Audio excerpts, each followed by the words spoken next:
Merci de vous informer avec Puissance Télévision. Bienvenue si vous venez de nous rejoindre dans l'actualité de ce jeudi 6 novembre. Face à l'épidémie de grippe aviaire, un arrêté préfectoral limite les activités autour du lac du Der. Depuis le 3 novembre, les gendarmes y mènent des patrouilles quotidiennes en voiture et en VTT pour rappeler les règles aux promeneurs et prévenir tout risque de propagation. Et depuis le début du mois d'octobre, le virus frappe de plein fouet les grues cendrées en Champagne. Hautement contagieux entre oiseaux, il provoque une mortalité sans précédent. Nous ferons le point sur la situation dans ce journal. La beauté sauvera le monde revient pour le mois de novembre à Saint-Dizier et pour la première fois à Bar-le-Duc. Cette année, une trentaine de tableaux sont affichés sur les panneaux publicitaires des communes. Un point rapide sur la météo, une journée entre grisailles et éclaircies dans nos départements. Les nuages resteront majoritaires. Les températures, vous le voyez, elles sont douces pour la saison, entre 10 et 17 degrés selon les secteurs. Face à la grippe aviaire, la vigilance reste de mise autour du lac du Der. Depuis le début de novembre, les gendarmes multiplient les patrouilles à pied, en VTT ou en voiture pour rappeler les règles et éviter toute propagation de ce virus. Une mission de prévention avant tout menée avec l'Office français de la biodiversité pour protéger la faune et sensibiliser les promeneurs jusqu'à la levée de l'arrêté préfectoral. Célia Richard a suivi les gendarmes. Bonjour. On vous embête quelques petits instants. Oui. On fait un petit peu de prévention concernant la prolifération de la grippe aviaire qui sévit en ce moment. Aux situations particulières, solutions exceptionnelles.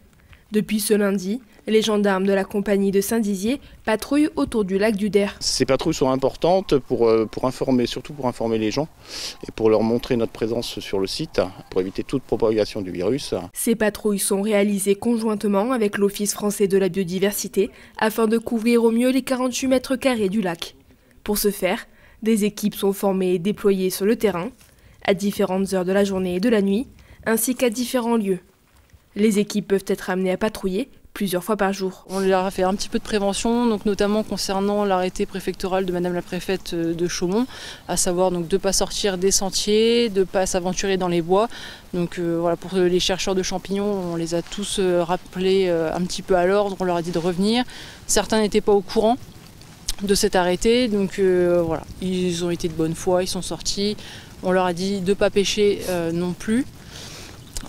De ne pas se baigner, de ne pas faire de tour en bateau. Rester sur les chemins, ne pas ramasser d'oiseaux, ne pas s'approcher des oiseaux, tenir les chiens en laisse et signaler tous les animaux qu'ils trouvent morts auprès des services de la mairie. Le but est avant tout de discuter avec les visiteurs et habitants. Leur mission, faire de la prévention. Nous on fait le tour en ce moment pour faire un petit peu de prévention. Oui, sans doute. On est plus sur de la sensibilisation que de la répression.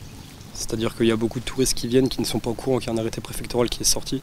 Donc on préfère leur expliquer plutôt que de verbaliser. Ce mercredi, c'est au port de Nemours qu'une de ces patrouilles s'est tenue.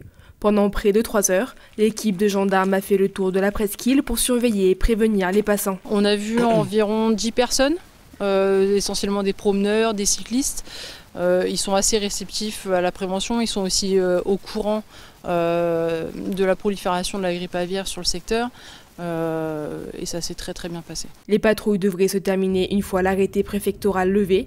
Pour rappel, si vous apercevez des oiseaux morts, il est recommandé de prévenir les autorités compétentes et ne pas s'approcher de l'animal.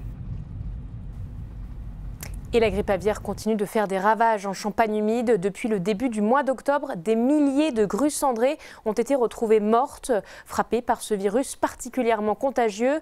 Les autorités locales redoublent de vigilance, notamment pour protéger la faune et les élevages, alors que l'épidémie pourrait aussi impacter le festival de Montier-en-Der prévu dans quelques jours. Le point sur la situation avec Célia Richard. Une mortalité inédite. Les grues cendrées sont touchées de plein fouet par l'influenza aviaire depuis le début du mois d'octobre. Cette grippe est une infection virale très contagieuse qui touche les oiseaux sauvages et domestiques. Au comptage de dimanche, on était présent à 36 000 grues présentes sur le site du Der, ce qui représente grosso modo un gros tiers déjà de la migration. Néanmoins, on attend potentiellement encore un peu de flux migratoire jusqu'au 15 novembre. Et on dénombre à l'heure où je vous parle, principalement sur les grues, une mortalité aux alentours de 10 000 grues, aussi bien côté 51, côté 52 que côté 10. Un virus non transmissible à l'homme et aux mammifères, mais bien aux oiseaux entre eux. Certains signes avant-coureurs permettent de remarquer les animaux malades. Les grues qui sont infectées s'isolent du reste du groupe. Elles arrêtent de s'alimenter aussi. Et puis après, elles finissent par se coucher et elles finissent par mourir. Donc c'est très rapide, ça dure 2-3 jours. On a des oiseaux qui présentent ce genre de symptômes ou des oiseaux qui paraissent blessés ou malades. Il faut éviter de les récupérer pour essayer de les sauver. Parce que de toute façon, on n'a pas de remède contre la grippe aviaire. Donc soit l'oiseau se remet tout seul, soit il finit par mourir. Dans la Marne comme en Haute-Marne, communes, associations et autorités locales se mobilisent pour protéger la faune, les élevages et le public. Des mesures de précaution ont été mises en place comme des bacs de récupération dans certaines communes. Si un particulier rencontre une grue malade ou décédée, il doit éviter de déplacer l'oiseau. Il est préférable de contacter les autorités compétentes. Dans le cas où l'animal doit être déplacé, il est important de se munir de masques, de gants et de sacs plastiques afin de ne pas faire circuler le virus. Des restrictions ont également été mises en place sur tout le département afin de réguler l'épidémie. Outre des mesures très restrictives que j'avais prises autour du foyer à Rive-d'Hervoise, ce sont des mesures plus étendues qui concernent une 50aine de communes. Ce qu'il faut en retenir essentiellement pour tout le monde, c'est les mesures de biosécurité, je l'ai rappelé. Mais surtout, 2 autres mesures. La chasse au gibier à plumes est interdite dans ces 50 communes parce que le milieu humide est un milieu sensible. La chasse au gibier à poil est aussi interdite essentiellement dans les zones humides, mais je maintiens l'autorisation de la chasse au gibier à poil dans les zones moins humides. Le deuxième volet qui est important, ce sont les activités de tourisme et de loisirs qui aujourd'hui sont interdites dans les espaces naturels et ne restent autorisées que dans les chemins ruraux, les chemins forestiers, les pistes cyclables. Tout cela est délimité sur le territoire et contrôlé par la gendarmerie nationale et la police de l'environnement dans les zones les plus sensibles. Malgré ces mesures de précaution, les éleveurs restent inquiets face à cette propagation. La semaine dernière, un élevage de 4000 poules pondeuses a été touché par la grippe aviaire, provoquant l'abattage de la totalité des oiseaux. Nous avons 13 500 poules pondeuses en bio, plein air. Et voilà, et là elles sont parties, on a envie de sanitaire, donc c'est-à-dire qu'on nettoie tout, qu'on démonte tout. Moi je suis surtout inquiet, personnellement pas pour moi parce que je suis vide pour l'instant, c'est plutôt pour mes collègues parce qu'il y en a d'autres bâtiments qui sont à 10 km à la ronde du lac du Der, il y en a d'autres sur Colombey, donc on a quand même beaucoup d'élevage aujourd'hui. Une fois que ça rentre dans le bâtiment, en 5 jours de temps, les poules elles sont mortes naturellement à cause du virus. C'est beaucoup dans le Grand Est là. Et mes poules aujourd'hui elles sont nées, elles sont élevées en Alsace. Et ce qui me fait peur c'est que soit la grippe aviaire va arriver en Alsace dans le bâtiment et mes poulettes vont mourir. Ou alors que en fait, le jour qu'on doit les transporter, que nous il y a un cas pas loin de chez nous et que du coup on n'a pas le droit de les transporter. Ces mesures sont pour l'instant mises en place jusqu'au 20 novembre. Celles-ci peuvent être amenées à se prolonger, notamment dans le cadre du festival de Montier-en-Der. Tout autre chose désormais, des tableaux de maîtres dans les rues de Saint-Dizier et pour la première fois dans celle de Bar-le-Duc. L'opération La beauté sauvera le monde fait son grand retour cette année. Une trentaine d'œuvres sont exposées sur les panneaux publicitaires, transformant les villes en véritables musées à ciel ouvert. Le thème choisi pour cette édition, le paysage. Cette initiative culturelle née dans la cité bragarde en 2020 après le confinement et aujourd'hui suivie par près de 80 communes à travers la France. Un reportage de Léo Martin et Janice Gallard. Des tableaux de maîtres dans la rue, des communes qui deviennent des musées à ciel ouvert. L'opération La beauté sauvera le monde est de retour pour 2025. 12 supports provisoires ont été installés à travers les rues bragardes. Alors j'enlève déjà le support, là, comme vous voyez, avec une clé. Et puis après j'enlève, je mets un bout de scotch, je mets l'affiche et puis je remets. C'est tout simplement, c'est simple.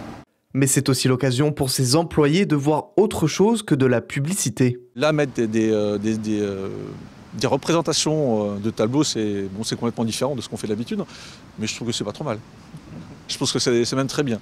Et ça peut apporter plein de choses intellectuellement, visuellement, et puis c'est agréable. Plus d'une trentaine d'œuvres sont affichées partout dans les rues. Le thème choisi pour cette édition, le paysage. Toutes les œuvres que vous allez voir dehors, elles viennent des musées nationaux français. Donc on n'a pas souvent l'occasion d'aller dans le musée de, je sais pas moi, Dijon, Marseille, Paris. Et donc ça permet de les découvrir et de les voir. On peut faire une vraie randonnée culturelle, urbaine, pour découvrir les œuvres. Et c'est vrai aussi pour les écoles. Les écoles, elles vont pouvoir se saisir de ces œuvres-là. Une initiative bragarde suivie désormais par plus de 80 communes françaises. L'objectif est de mettre en avant la culture et des peintures à la portée de tous comme Maximilien Luce ou encore Jean Béraud.